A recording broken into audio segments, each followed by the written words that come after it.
Trading এর নাম শুনলেই আমরা সবাই মনে করি এখানে অনেক টাকা আয় করা সম্ভব, কিন্তু বাস্তবতা হলো 90% মানুষ এখানে টাকা আয় তো দূরের কথা, বরং নিজেদের কষ্টের টাকা হারিয়ে বসে।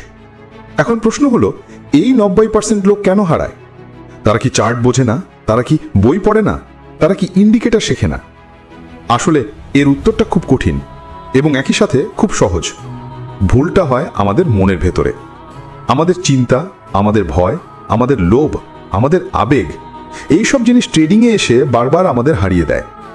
আপনি হয়তো নিজেই ভেবেছেন, আমি তো ইউটিউব ভিডিও দেখি, বই পড়ি, টেকনিক্যাল অ্যানালিসিস শিখি, ইন্ডিকেটর ব্যবহার করি, তাহলে কেন লাভ করতে পারছি না? আসল কারণ হলো, শুধু টেকনিক্যাল জানলে হয় না, মনকে নিয়ন্ত্রণ না করতে পারলে কখনোই সফল ট্রেডার হওয়া সম্ভব না। আমি খুঁজে দেখেছি ইউটিউবে এই বিষয়টা নিয়ে আগে কেউ এভাবে খোলাখুলি বলেনি।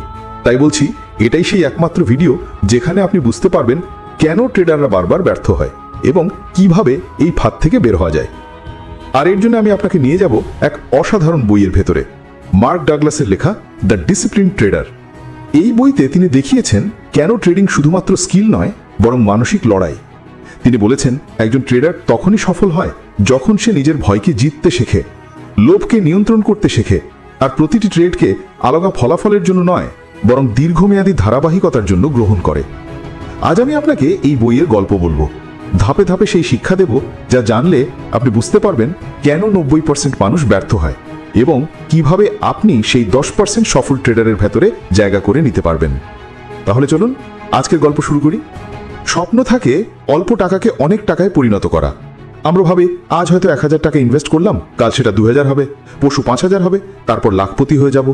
কিন্তু বাস্তবতা হলো, এই বাজার কখনোই কারো স্বপ্নের সাথে মেলে না, বরং বারবার এমন পরিস্থিতি তৈরি করে যেখানে ট্রেডার নিজের ভেতরে দুর্বলতার কাছে হেরে যায়।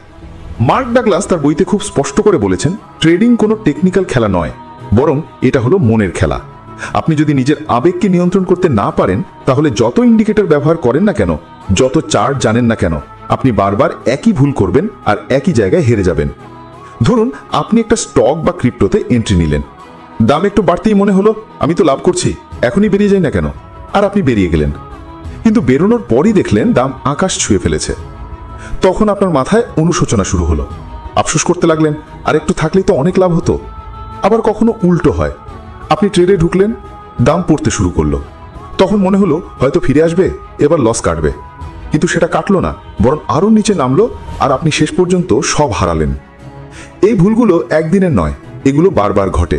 আর মার্ক ডাগলাস বলেছেন, এর কারণ হলো আমাদের ভেতরের আবেগ, ভয়, লোভ আর নিয়ন্ত্রণহীন মানসিকতা। একজন ট্রেডার তখনই বিপদে পড়ে যখন সে ভবিষ্যৎ নিয়ন্ত্রণ করতে চায়। বাজার সবসময় অনিশ্চিত, কিন্তু মানুষ চায় নিশ্চিত কিছু। আমরা চাই আমাদের প্রতিটি ট্রেড প্রফিটে যাক, আমরা চাই সবসময় জিততে, কিন্তু এই চাওয়াই আমাদের সবচেয়ে বড় শত্রু। কারণ যতবার আমরা চাই বাজার আমাদের মতো চলুক, ততবার আমরা মানসিক চাপে পড়ি আর ভুল সিদ্ধান্ত নেই। এখানেই আসে সবচেয়ে বড় শিক্ষা। আপনি যদি বাজার থেকে টিকে থাকতে চান, তাহলে প্রথমেই আপনাকে স্বীকার করতে হবে যে প্রতিটি ট্রেড অনিশ্চিত, প্রতিটি ট্রেড আলাদা, এবং প্রতিটি ট্রেডে আপনার জেতার বা হারার সম্ভাবনা আছে। আপনি যদি হারের ভয় নিয়ে বসেন, তাহলে সময় মতো এন্ট্রি নিতে পারবেন না, সঠিক সময় বেরোতে পারবেন না। আপনি যদি লোভ নিয়ে বসেন, তাহলে সবসময় বেশি প্রফিট খুঁজবেন আর শেষমেশ সব হারাবেন। আর আপনি যদি আশা নিয়ে বসেন, তাহলে বাজার আপনাকে বারবার হতাশ করবে। মার্ক ডাগলাস বলছেন, একজন সফল ট্রেডার কখনো একক ট্রেডের দিকে তাকায় না, সে সবসময় দীর্ঘমেয়াদী ধারাবাহিকতার দিকে তাকায়। সে জানে একটা ট্রেডে সরলে কিচ্ছু যায় আসে না। যদি সে শত শত ট্রেডের মধ্যে একটি স্থির মাইন্ডসেট ধরে রাখতে পারে, ট্রেডারের সাফল্য আসলে তার ডিসিপ্লিন থেকে আসে, আবেগ নিয়ন্ত্রণ থেকে আসে, আর নিজের ভেতরের ভয়কে জয় করার ক্ষমতা থেকে আসে। এখন ভাবুন তো, আপনার জীবনে কয়বার এমন হয়েছে যে আপনি ট্রেডে ঢুকেই আতঙ্কে ভুল করেছেন অথবা হঠাৎ লোভে পড়ে গেছেন? এগুলো আসলে প্রমাণ করে দিচ্ছে যে সমস্যা বাজারে নয়, সমস্যা আপনার মনের ভেতরে। এই মনের খেলা না শিখলে আপনি যত কৌশলী শিখুন না কেন, যত স্ট্র্যাটেজি তৈরি করেন না কেন, কখনোই আপনি সেই 10% সফল ট্রেডারের ভেতরে ঢুকতে পারবেন না। মার্ক ডাগলাস তার বই দ্য ডিসিপ্লিন ট্রেডারে সবচেয়ে গুরুত্বপূর্ণ বিষয়টা শিখিয়েছেন। ট্রেডিংয়ে জয়ী হতে হলে আগে নিজের ভেতরের যুদ্ধ জিততে হবে। এই যুদ্ধটা হলো ভয়, লোভ আর নিয়ন্ত্রণহীন আবেগের বিরুদ্ধে লড়াই। আপনি যতই ট্রেডিংয়ের স্ট্র্যাটেজি জানুন না কেন, যদি মনের উপর নিয়ন্ত্রণ না থাকে, তবে বাজারে বেঁচে থাকা প্রায় অসম্ভব। আমরা অনেক সময় ভাবি ট্রেডিংয়ে ব্যর্থতার কারণ হলো মার্কেটের অস্থিরতা বা ভুল স্ট্র্যাটেজি, কিন্তু আসল সত্য হলো আপনার মাথার ভেতরের চিন্তা ভাবনাই আপনাকে ভুল পথে নিয়ে যায়। ধরুন, আপনি কয়েকবার পর পর লস খেলেন, তখন মনের ভেতর একটা ভয় তৈরি হয়, আবার লস হলে কি হবে। এই ভয়টা আপনার সিদ্ধান্ত নেওয়ার ক্ষমতাকে দুর্বল করে দেয়। আপনি হয়তো ভালো এন্ট্রি মিস করে ফেলেন বা তাড়াহুড়ো করে বের হয়ে যান। আবার উল্টো দিকেও হয়, কয়েকটা ট্রেড জেতার পর মাথায় অতিরিক্ত আত্মবিশ্বাস চলে আসে, তখন আপনি অযথা বড় রিস্ক নিতে শুরু করেন। শেষমেশ একটা বড় ভুলেই সব হারান। মার্ক ডাগলাস বলছেন, ট্রেডিং মানে হচ্ছে সম্ভাবনার খেলা, প্রবাবিলিটি গেম। প্রতিটি ট্রেড আলাদা, প্রতিটি ট্রেডের ফলাফল অনিশ্চিত। আপনি যদি এক একটা ট্রেডকে জীবন মরণ প্রশ্ন বানিয়ে ফেলেন, তবে আবেগ নিয়ন্ত্রণ হারাবেন। কিন্তু যদি বুঝতে পারেন যে একটা ট্রেড হারলে কিছু যায় আসে না, আমি তো শত শত ট্রেড করব, তাহলেই আপনি শান্ত হয়ে সিদ্ধান্ত নিতে পারবেন। এই জায়গায় আসে ট্রেডিং ডিসিপ্লিন।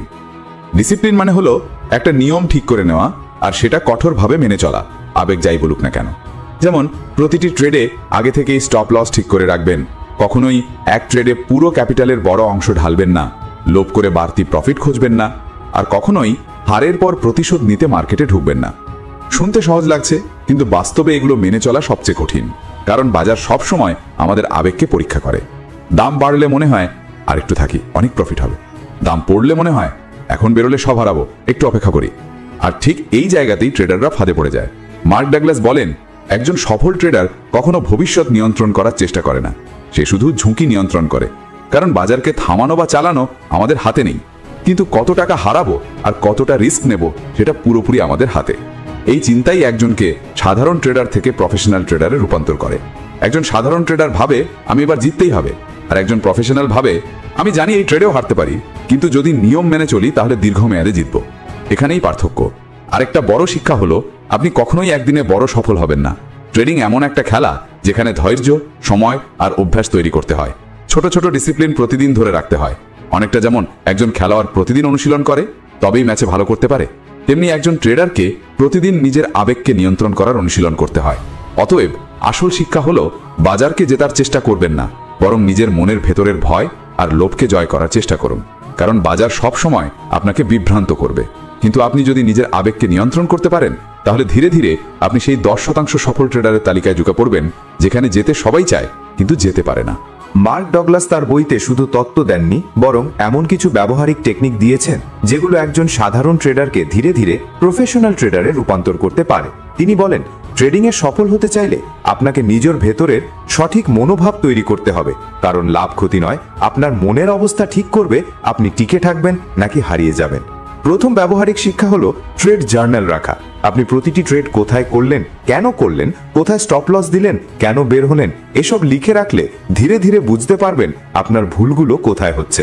অনেকেই ভাবে মস্তিষ্ক সব মনে রাখবে, কিন্তু বাস্তবে আমরা ভুলগুলো বারবার রিপিট করি, কারণ আমরা সেগুলো লিখে রাখি না।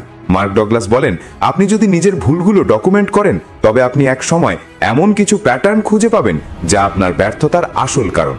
দ্বিতীয় টেকনিক হলো রিস্ক ম্যানেজমেন্ট অনুশীলন। তিনি জোর দিয়ে বলেন, কখনোই এক ট্রেডে আপনার মূলধনের 2 থেকে 3% বেশি ঝুঁকি নেবেন না। ধরুন আপনার কাছে 1 লাখ টাকা আছে, তবে এক ট্রেডে ঝুঁকি নেবেন সর্বোচ্চ 2 থেকে 3,000 টাকা। এতে কি হবে, বাজারে যত বড়ই অস্থিরতা আসুক আপনি টিকে থাকতে পারবেন। যারা এক ট্রেডে অর্ধেক ক্যাপিটাল ঢেলে দেয়, তারা খুব দ্রুত বাজার থেকে বিদায় নেয়। তৃতীয় টেকনিক হলো মানসিক ট্রেনিং। তিনি বলেন, প্রতিদিন নিজের মনের ভেতরে এই কথাটা প্র্যাকটিস করুন, প্রতিটি ট্রেড আলাদা, প্রতিটি ট্রেড অনিশ্চিত, তাই আমি শুধুই সম্ভাবনার সঙ্গে কাজ করছি। এই চিন্তাটা যদি সত্যিই আপনার অবচেতন মনে ঢুকিয়ে দিতে পারেন, তবে আপনি আর কখনো একটি মাত্র ট্রেডকে জীবন মরণ প্রশ্ন ভাববেন না। তখন আপনার ভয় কমবে, লোভও কমবে, আর আপনি ঠান্ডা মাথায় ডিসিশন নিতে পারবেন। চতুর্থ শিক্ষা হলো নিজের আবেগ পর্যবেক্ষণ করা। অনেক সময় ট্রেডাররা বুঝতেই পারে না কোন আবেগ তাদের নিয়ন্ত্রণ করছে। হয়তো আপনি ভয় পেয়েছেন, হয়তো আপনি প্রতিশোধ নিতে চাইছেন, অথবা হয়তো শুধু অহংকারে একটা ট্রেডে ঢুকেছেন। মার্ক ডগলাস বলেন, যদি প্রতিবার ট্রেড করার সময় আপনি থেমে 1 মিনিট ভেবে নেন যে এখন আমার ভেতরে কোন আবেগ কাজ করছে, তাহলে অনেক ভুল সিদ্ধান্ত আপনি এড়াতে পারবেন। সবশেষে তিনি বলেন, ট্রেডিংকে একটি দীর্ঘমেয়াদী যাত্রা হিসেবে দেখুন। যদি আপনি মনে করেন আজ 1 সপ্তাহেই ধনী হয়ে যাবেন, তবে ট্রেডিং আপনার জন্য নয়। কিন্তু যদি আপনি প্রতিদিন ধৈর্য ধরে ছোট ছোট ডিসিপ্লিন অনুশীলন করেন, তবে 3, 5, 10 বছরের মধ্যে আপনি এমন জায়গায় পৌঁছতে পারবেন যেটা অধিকাংশ মানুষ কল্পনাও করতে পারে না। তিনি একটি শক্তিশালী লাইন লিখেছেন, in the market you don't trade the market, you trade your beliefs. অর্থাৎ আপনি আসলে বাজারকে নয়, নিজের বিশ্বাসকে ট্রেড করেন। যদি আপনার বিশ্বাস ভুল হয় তবে আপনি হারবেন, যদি আপনার বিশ্বাস সঠিক হয় তবে জিতবেন। তাই কাজ হলো বিশ্বাসগুলোকে শানিত করা, আবেগকে নিয়ন্ত্রণ করা আর নিয়ম মেনে চলা। এটাই হলো ব্যবহারিক শিক্ষা। ট্রেড জার্নাল রাখা, রিস্ক ম্যানেজমেন্ট করা, মানসিক ট্রেনিং চালানো, আবেগ পর্যবেক্ষণ করা এবং দীর্ঘমেয়াদী দৃষ্টিভঙ্গি তৈরি করা, এগুলো একসাথে মেনে চলতে পারলেই আপনি বাজারের ভেতরে বারবার টিকে থাকার শক্তি পাবেন এবং ধীরে ধীরে একজন সফল প্রফেশনাল ট্রেডারে পরিণত হবেন।